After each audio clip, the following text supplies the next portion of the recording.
gene out of a mouse, that mouse and its descendants will not have that gene. You have knocked out that gene. So there's this one gene that codes for a protein that has something to do with learning and memory, and this fabulous demonstration, knock out that gene and you have a mouse that doesn't learn as well. Ooh, a genetic basis for intelligence. What was much less appreciated in that landmark study that got picked up by the media left and right is take those genetically impaired mice and raise them in a much more enriched, stimulating environment than your normal mice in a lab cage, and they completely overcame that deficit. So when one says in a contemporary sense that, oh, this behavior is genetic, to the extent that that's even a valid sort of phrase to use, what you're saying is there is a genetic contribution to how this organism responds to environment. Genes may influence the readiness with which an organism will deal with a certain environmental challenge. You know, that's not the version most people have in their minds. And not to be too soapboxing, but run with the old sort of version of it's genetic, and it's not that far from a history of eugenics and things of that sort. It's a widespread misconception, and it's a potentially fairly dangerous one.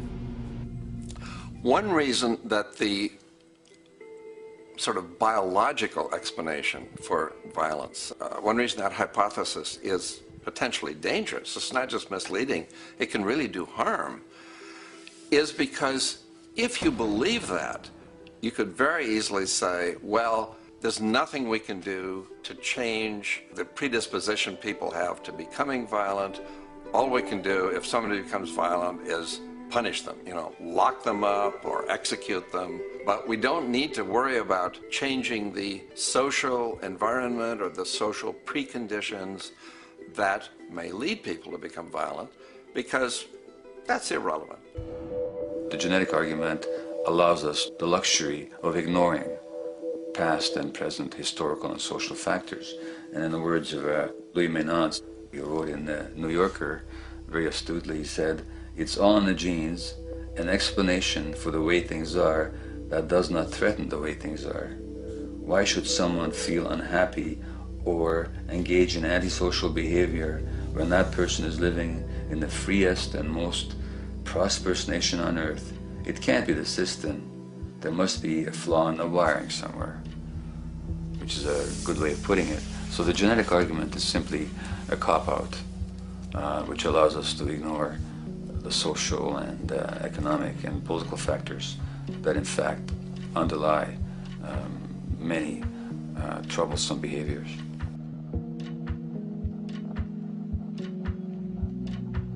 Addictions are usually considered to be a drug-related issue, but looking at it more broadly, I define addiction as any behavior that is associated with craving, with temporary relief, and with long-term negative consequences, along with an impairment of control over it, so that the person wishes to give it up or promises to do so, but can't follow through.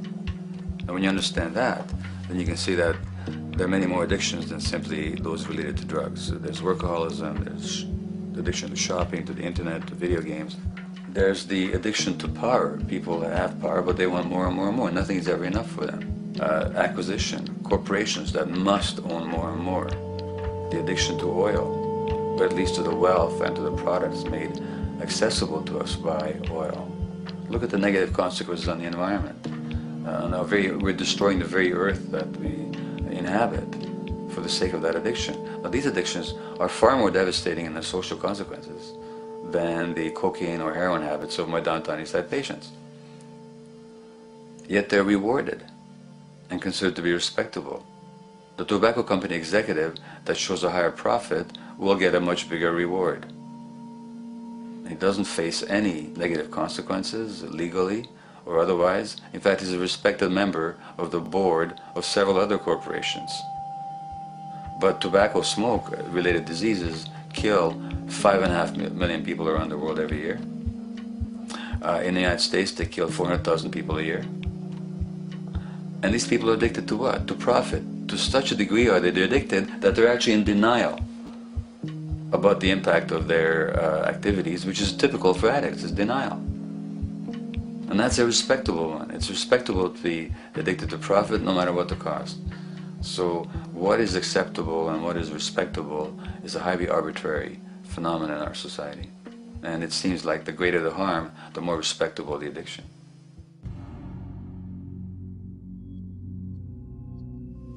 There's a general myth that drugs in themselves are addictive. In fact, the war on drugs is predicated on the idea that if you interdict the sources of drugs, you can deal with addiction that way.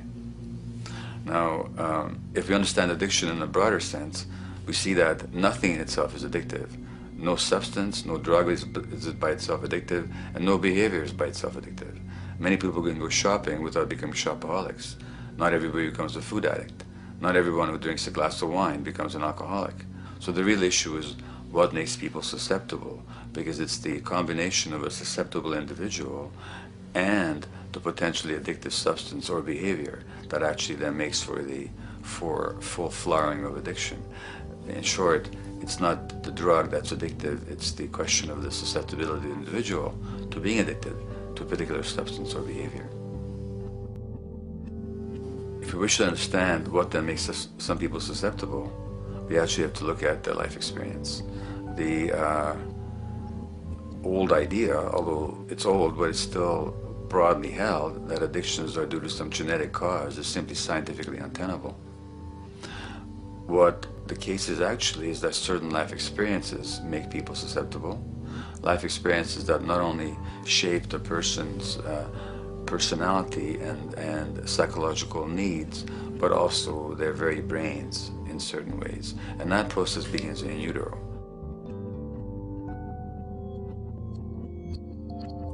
It's been shown, for example, that if you stress mothers during pregnancy, their children are more likely to have traits that predispose them to addictions. And that's because development is shaped by the psychological and social environment. So the biology of human beings is very much affected by and programmed by their life experiences beginning in utero. Environment does not begin at birth. Environment begins as soon as you have an environment. As soon as you are a fetus, you are subject to whatever information is coming through mom's circulations, hormones, levels of nutrients.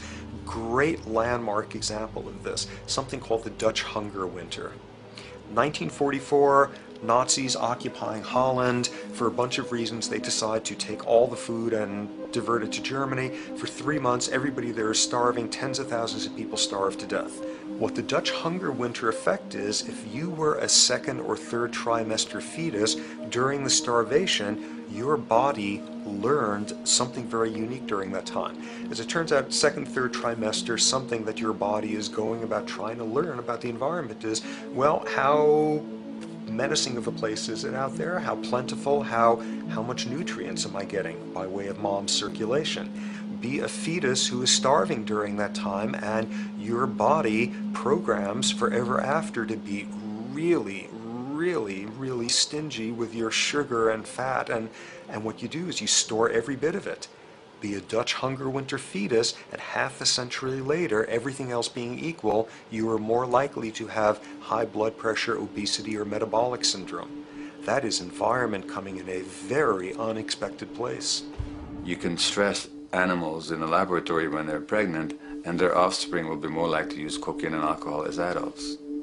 You can stress human mothers. For example, in a British study, women who are abused in pregnancy will have higher levels of the stress hormone cortisol in their placenta at birth, and their children are more likely to have conditions that predispose them to addictions by age 7 or 8. So in utero stress already prepares the ground for all kinds of mental health issues.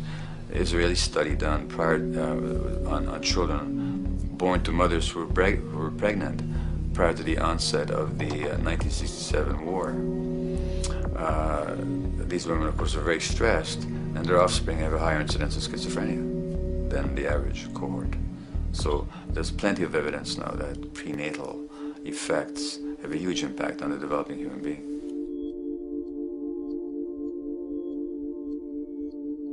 The point about human development, and specifically human brain development, is that it occurs mostly under the impact of the environment and mostly after birth. Now, if you compare us to a horse, which can run on the first day of life, we see that we are very undeveloped. We can't muster that much neurological coordination, balance, muscle strength, visual acuity until a year and a half, 2 years. And that's because the brain development that in the horse happens in the safety of the womb, in a human being has to happen after birth. And that has to do with simple evolutionary logic. As the head gets larger, which is what makes us into human beings, the burgeoning of the forebrain is what creates the human species, actually. At the same time, we walk on two legs, so our pelvis narrows to accommodate that. So now we have a narrower pelvis, a larger head. Bingo, we have to be born prematurely. And that means that the brain development that in other animals occurs in utero, in us, occurs after birth. And much of that under the impact of the environment. And the concept of neural Darwinism simply means that the circuits that get the appropriate input from the environment will develop optimally, and the ones that don't will either not develop optimally or perhaps not at all. If you take a child with perfectly good eyes at birth and you put him in a dark room for 5 years, he'll be blind thereafter for the rest of his life, because the circuits of vision require light waves for their development. And without that, even the rudimentary circuits present and active at birth will atrophy and die, and new ones will not develop.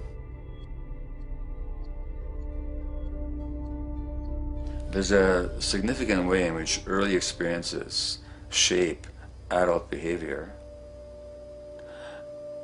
and even and especially early experiences for which there's no recall memory. It turns out that there are two kinds of memory.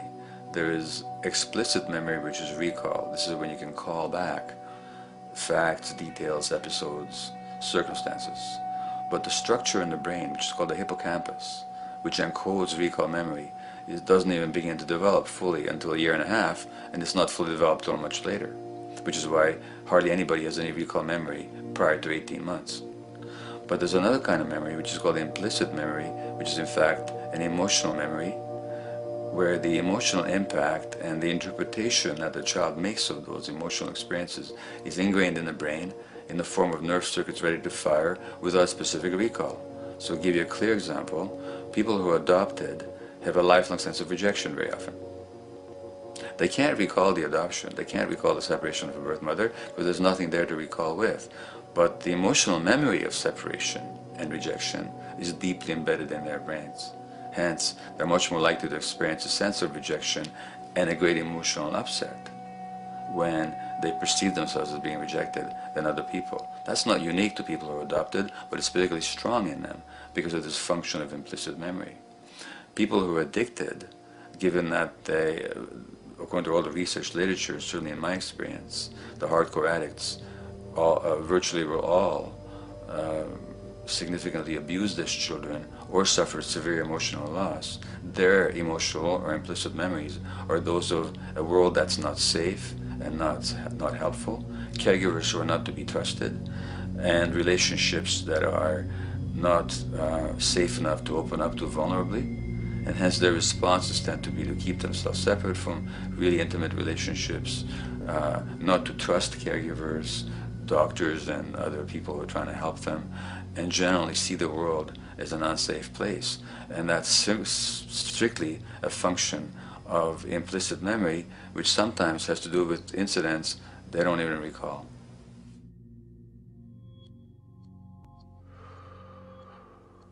Infants who are born premature are often in incubators and various types of gadgetry and machinery for weeks and perhaps months. It's now known that if these children are touched and stroked on the back for just 10 minutes a day, that promotes their brain development. So human touch is essential for development. And in fact, infants who are never picked up will actually die. That's how much of a fundamental need being held is to human beings. In our society, there's an unfortunate tendency to tell parents not to pick up their kids, not to hold them, not to pick up babies who are crying for fear of spoiling them, or to encourage them to sleep through the night. You don't pick them up, which is just the opposite of what the child needs. And these children might go back to sleep because they give up and their brains just shut down as a way of defending against the vulnerability of being abandoned really by their parents. But their implicit memories will be that of a world that doesn't give a damn. A lot of these differences are structured very early in life. In a way, the if you like, the parental experience of adversity, how tough life is or how easy it is part